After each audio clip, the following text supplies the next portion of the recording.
चतुर्थी की पूजन में जो आप आखा दाना रखते हो, गेहूं वगैरह कुछ भी जो भी रखते हो, उसकी बड़ी महत्वता होती है महाराज। यहाँ तक कहा गया है, चतुर्थी की कथा तो आप लोग पढ़ते होंगे, जो लोग पढ़ते हैं उनको मालूम होगा। चतुर्थी की कथा में लिखा है, चौथ माता के व्रत में वर्णन किया गया है कि वो आखा दाना जो रखा जाता है, मान लो कोई जरूरी काम होता है तभी आखा दाना को रखा जाता है, संभाल के रखते हैं कि हम इस काम के लिए जा रहे हैं और हमारा ये कार्य सफल होना चाहिए।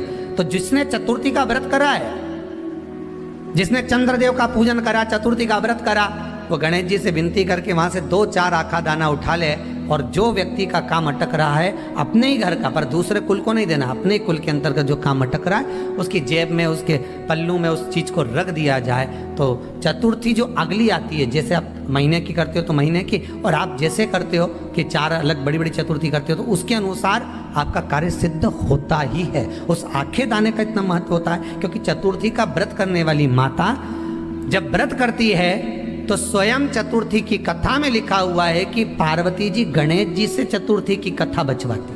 तो चतुर्थी की कथा जब होती है तो उसको स्वयं गणेश जी बाच रहे हैं। तो व्रत कौन सुन रही है? माता पार्वती। और आपने जो आखा दाना लिया वो गणेश जी के भाव से लिया, गणेश जी से निवेदन करके, विनय करके, प्रार्थना कर उसको प्राप्त किया। तो जिनकी यहाँ संपदा की कमी होती है, वैभव की कमी होती है, लक्ष्मी की कमी होती है, प्रतिष्ठा की कमी होती है, धन की कमी होती है, उसके लिए बुधवार के दिन अगर शंकर पर 1 लोटा पानी चढ़ाया जाता है तो जिन लड़कियों का विवाह नहीं हो रहा, जिन बच्चों का विवाह नहीं हो रहा, उन बच्चों के भी विवाह हो जाते हैं। हमारा बल वृद्धि से मतलब होता है जिस कन्या या वर का विवाह नहीं होता, 40 साल हो गए या 30 साल हो गए, या जब 28 के बाद में लड़का लड़की क्रॉस हो जाए कि 29 में, 30 में, 32 में, 34 में, 40 तक पहुंच गए और विवाह नहीं हो रहा है, तब बेलपत्री के जो पेड़ होता है, वृक्ष होता है, उस वृक्ष की जो डाली होती है, उस डाली के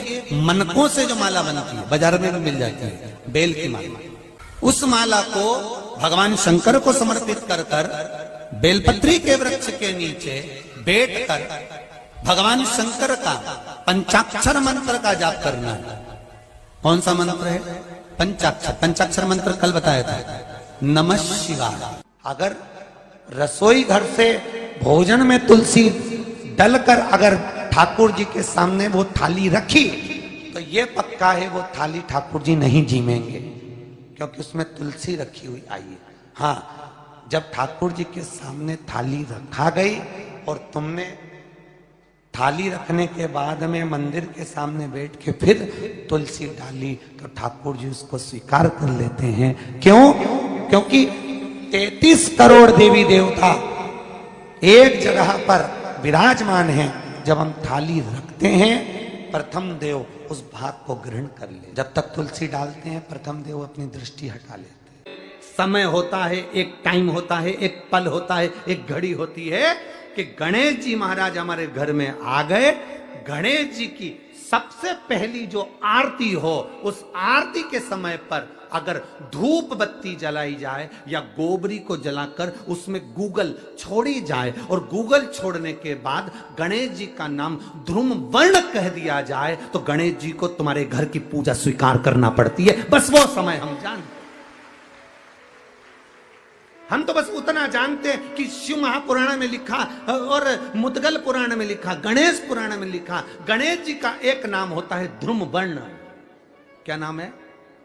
ध्रुम वर्ण गणेश जी का एक नाम होता है। जब हम धूप जलाकर और धूप लगाने के बाद में गणेश जी की सबसे पहली आरती करने के पहले अगर हम सबसे पहली आरती गणेश जी की कर रहे हो, अपने घर में स्थापना कर रहे हो, बिठा रहे हो, और तुम चाहते हो कि गणेश जी मेरे घर में आके मेरी पूजा को स्वीकार करें और जो मांगू मेरा गणेश मुझे दे 10 दिन के अंदर, तो पहला नाम लेकर पुकार लेना ध्रुम वर्ण विनायक, बैठो, बस काम हो गया। वो फिर ही होकर आता। सुंदर जोड़ी थी शंकर और पार्वती की, सही है कि गलत है?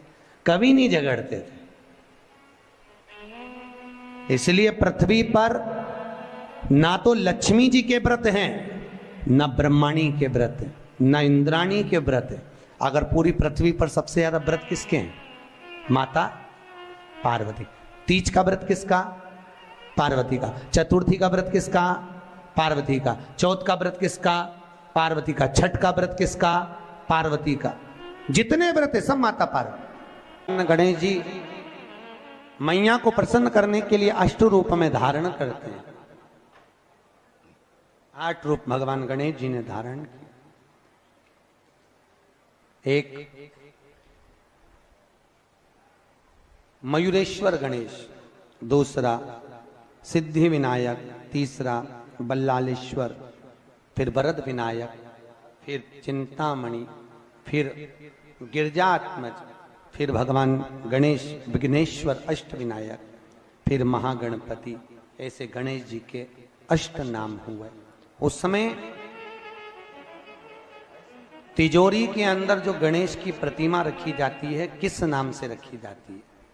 तो तिजोरी में हम जो गणेश की प्रतिमा रखते हैं वो वरद विनायक के नाम से रखते हैं। कौन सा गणेश? वरद। वरद विनायक के नाम से तिजोरी में गणेश रखते हैं। और वरद विनायक के नाम से गणेश जी तिजोरी में रखाते हैं। आपको कथा में कहा था घर में सीधी सूंड का गणेश और व्यापार व्यवसाय ऑफिस में उल्टी सूंड का गणेश होना चाहिए। वरद विनायक को तिजोरी में। जब मकान का गृह प्रवेश होता है तो गणेश जी की पूजन जो दरवाजे पर करी जाती है उसे सिद्धि विनायक गणेश कहते हैं। कौन सा गणेश? सिद्धि विनायक। जब हम घर में शुभ कार्य हो, बंदर बाल लगाएं, कोई दरवाजे पर शुभ लाभ लगाएं या स्वस्तिक बनाएं या माताएं दरवाजे पर रांग डालना चाहिए तो घर में लक्ष्मी बढ़ती है, सिद्धता बढ़ती है। याद रखिए, कभी भी गणेश जी को, मिट्टी के गणेश जी लाते हो भादो महीने में, तो विसर्जन करो तो विसर्जन के समय पर 2 बिंदी, एक कंकु की एक हल्दी की, दीवार पर जरूर लगा देना चाहिए। क्यों?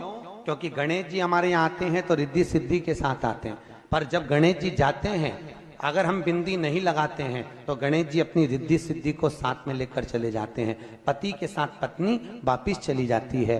जब हम बिंदी लगाते हैं तो उसका मतलब होता है कि हमारे घर की बहू हमारे घर में रहे, बेटा भले भ्रमण के लिए जाए। तो गणेश जी जाते हैं, रिद्धि सिद्धि घर में रह जाती है। इसलिए रिद्धि सिद्धि को घर में रखने के लिए 2 बिंदी लगाना चाहिए, एक कुंकू की एक हल्दी। रिद्धि सिद्धि। गणेश जी की प्रियता है दुर्वा। क्या प्रियता है? दुर्वा। कितनी दुर्वा गणेश जी को समर्पित करी जाती है? मात्र 5। कितनी?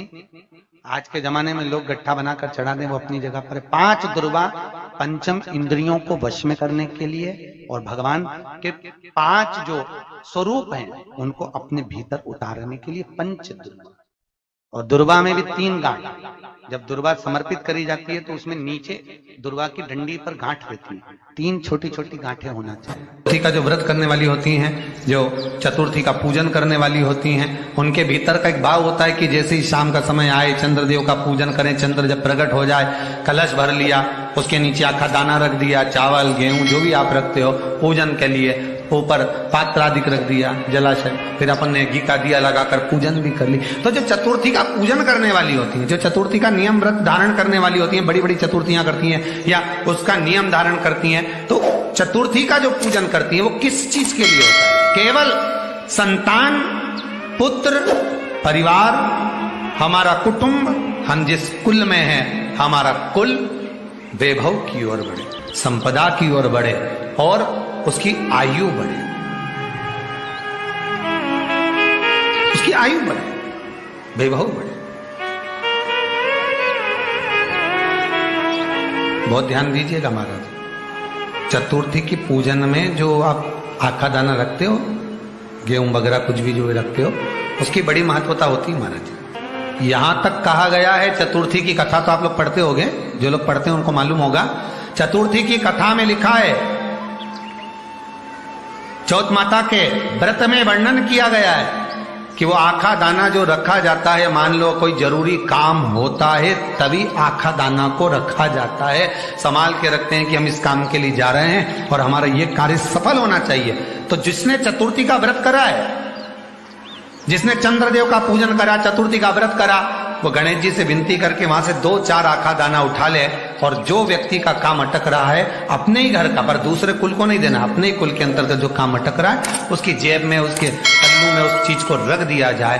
तो चतुर्थी जो अगली आती है, जैसे आप महीने की करते हो तो महीने की, और आप जैसे करते हो कि 4 अलग बड़ी बड़ी चतुर्थी करते हो तो उसके अनुसार आपका कार्य सिद्ध होता ही है। उस आखे दाने का इतना महत्व होता है क्योंकि चतुर्थी का व्रत करने वाली माता जब व्रत करती है तो स्वयं चतुर्थी की कथा में लिखा हुआ है कि पार्वती जी गणेश जी से चतुर्थी की कथा बचवाती। चतुर्थी की कथा बाची किसने थी? स्वयं गणेश जी महाराज ने। और सुनी किसने थी? माता पार्वती। बाचने वाले गणेश जी थे, सुनने वाली माता पार्वती थी। तो चतुर्थी की कथा जब होती है तो उसको स्वयं गणेश जी बाच रहे। तो व्रत कौन सुन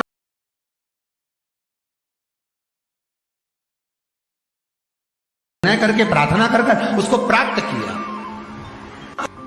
जितने आस्था चैनल पर कथा सुन रहे हो, जितने फेसबुक और यूट्यूब पर सुन रहे हो, और जितने इस छत्तीसगढ़ की पावन धरा पर बैठकर सुन रहे हो, बहुत सावधानी से सुनना। एक छोटा सा कपूर का टुकड़ा जब आरती में जलाया जाता है तो ये कपूर क्यों जलाते हैं? इस कपूर का महत्व क्या है? इस कपूर का कारण क्या है? ये कपूर है कौन जिसको हम आरती में जलाते?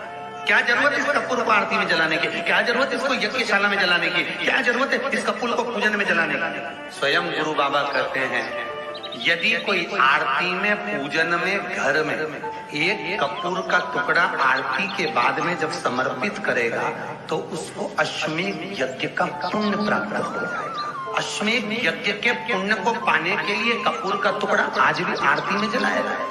एक कपूर का टुकड़ा सुख का, इसीलिए हमारे यहाँ शास्त्र कहता है महाराज, जब आपको घर में अगर ऐसा लगने लगे कि 15 दिन से बहुत बेचैनी है, बहुत दुख तकलीफ लग रही है, कोई ना कोई बीमार पड़ रहा है, कुछ ना कुछ तकलीफें लग रही है, तो एक पीपल का पत्ता ले लो, उसके ऊपर एक कपूर का टुकड़ा ले लो, सारे घर में घुमाकर उसको दरवाजे के बीच मध्य में जलाकर रख दीजिए। थोड़ी सी जला 20 से 25 मिनट के अंदर मकान में एनर्जी वापिस आ जाएगी, उस भवन में एनर्जी वापिस हो जाएगी।